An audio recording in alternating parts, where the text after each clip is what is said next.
Southeast Radio's Business Matters with Carl Fitzpatrick. Southeast Radio.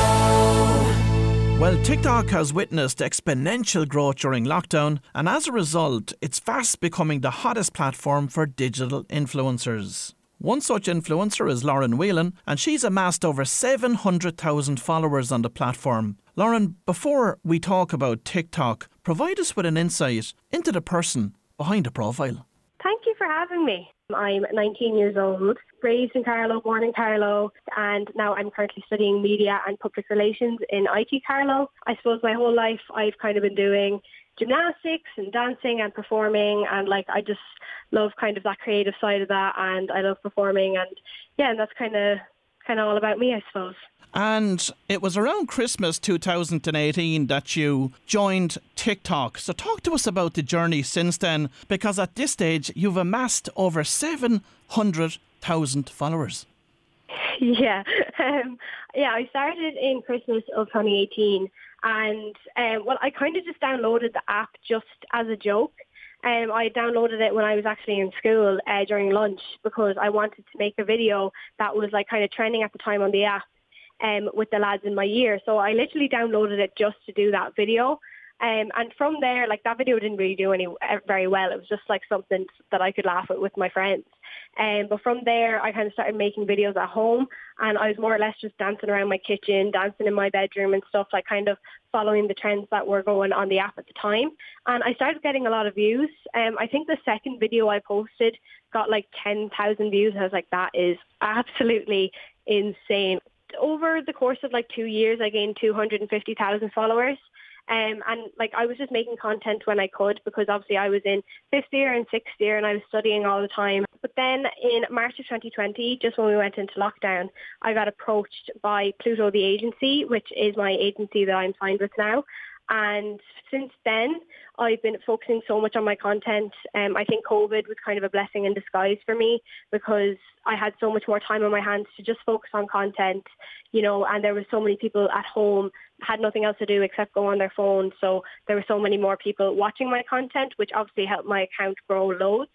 And since then, I've gone from 250,000 to 700,000. So it is absolutely insane. What a roller coaster journey it's been for you on TikTok over the past 2.5 years. So provide us with an insight into TikTok for those that aren't currently using it. And then maybe talk to us about the video content that you post on the platform. Of course, yeah. So TikTok is kind of shorter style videos, and it's a very, very creative app. It's kind of different to other apps because you can use songs on it. So there is the copyright kind of aspect of it isn't as harsh. On TikTok, you're allowed a certain amount or whatever. So people will make trends to certain songs. It could be a dance, it could be a joke, and it goes viral in that sense. TikTok has a very amazing algorithm, which makes it very easy, or a lot easier than other platforms, to go viral. And I think that's why the app is doing so successfully as well. And you can post from 15 seconds to a minute, and now you can post up to 3-minute long videos now as of recently. And the type of content that I make is primarily skits, relatable kind of skits. So I'll make videos on things that has happened to me, and I'll just put a funny twist to it, or portray it in a funnier way. And I'll do videos about nightclubs, weird things that I've experienced in nightclubs, or I know other girls or boys have experienced in nightclubs and stuff as well. I'll make skits about my family, my mother does something weird, and I'm like, oh, every mother does that. So I'll make a skit about that. And because it's relatable to other people, people will tag their friends and be like, oh, this is your mother, or this is so you. And because of that, then more people view the posts, and then the video does better. And of course, you mentioned trends on TikTok, which are massive. How much of your following has been based around following those trends? Actually, a lot of my content, I suppose, that has gone viral isn't actually following many trends. It's more my independent skits that I've come with, my original skits that I've come up with by myself. So yeah, I think I gained most of my followers just from those skits, but of course I've followed a lot of trends that have done really well. I think an audio or a trend that I hopped on it's one of my most viral videos. It has 10.7 million views and almost 2 million likes. Wow. Absolutely insane. And of course, TikTok is a video platform, and as you mentioned earlier, you can post videos up to 1 minute in duration. But what duration of video do you think gets most engagement? I think it definitely varies per creator or what the type of video is. So for me, most of my videos, it's kind of hard to like squeeze like a whole big scenario into 1 minute. But I think the minute-long videos do the best because it's not too long, not too short. Because say if it's like a 30-second video, obviously depending on what the kind of skit is, like you don't want to have like a really, really long-winded skit that could be shortened into 30 seconds. But if it fits the 1 minute perfectly, it's going to do best. And of course, everyone wants to post that video on TikTok that goes viral. You've had a number of hits that went viral. So what was common about those particular videos? Relatable videos will do the most successful for me because people will tag their friends and share it to their friends, and the video will get pushed more because of that. But the most kind of like thing that they have in common is that it's about relationships or friendships. So my most viral videos, they're all about skits about my boyfriend or skits about my friends. So because I think it's obviously because it's a lot more intimate, so they'll be tagging their boyfriends, they'll be tagging their friends, you know, they can like joke about each other and like there's no hard feelings and stuff like that.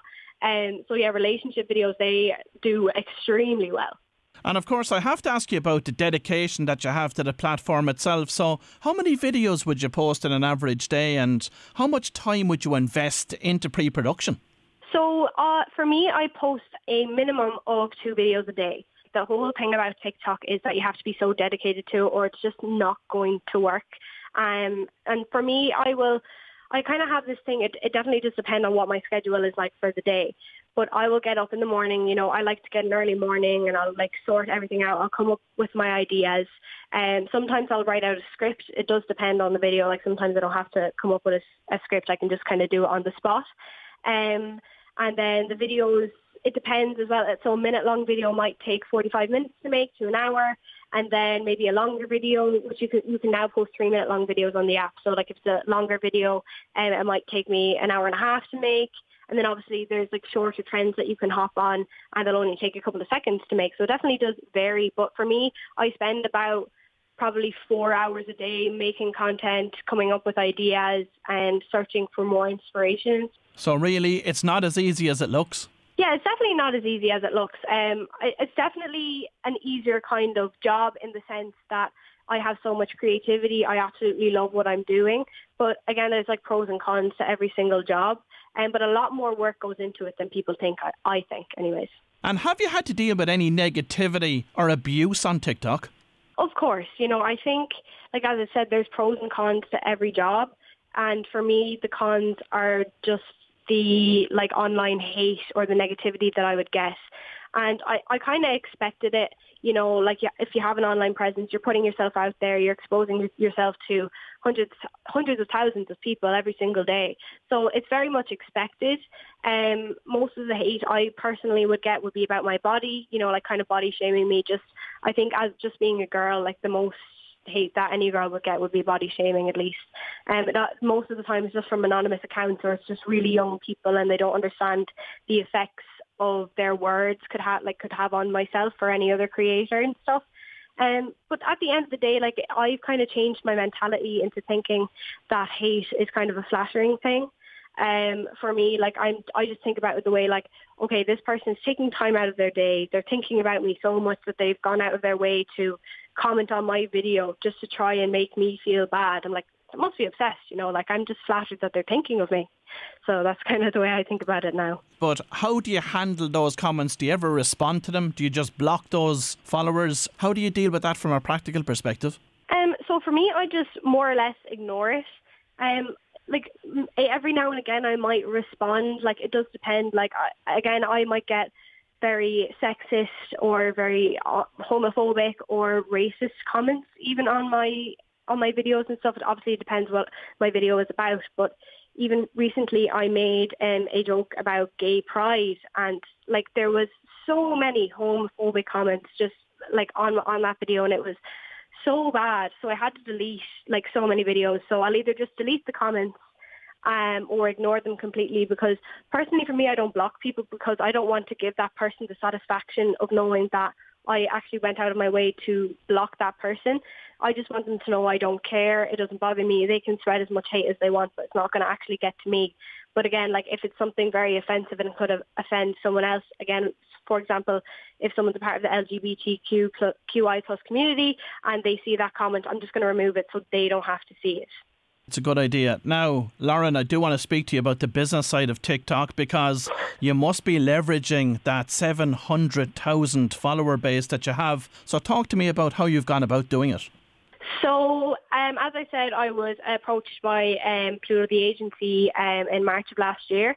And the way I make my money, I suppose, off my social media is that brands will contact either myself or go directly to Pluto, and they'll be like, okay, we want Lauren to do this job for example, like this makeup product, and this, like, can we see her demographics? So they'll look at my demographics, see where my followers are from, their age group and stuff like that. And then they'll decide, okay, we'll do this. My agency will give them my prices, and it kind of goes from there. Of course, authenticity is so important for you as an influencer on TikTok. What criteria have you got in place to decide which brands you're going to deal with and the type of promotion that you're going to do for them? So for me, I won't work with a company unless I like the product. You know what I mean? I don't want to promote a product that I don't like or I don't think is, appropriate. I've done a couple with Amazon Prime and Subway, like absolutely amazing brands. As you mentioned at the opening of the interview, you're currently studying media and public relations with IT Carlow. What's the big goal here for you over the next 5 to 10 years with that qualification behind you? I think my main thing that I want to do is I'd love to be like a presenter on TV or even radio. What I'd like to see myself doing in the next 5 to 10 years is being on television. So yeah, that's what I want to do. Well, if you've just tuned in, that was TikTok star and influencer Lauren Whelan, and I'd like to thank Lauren for joining us on this morning's show. Southeast Radio's Business Matters with Carl Fitzpatrick. South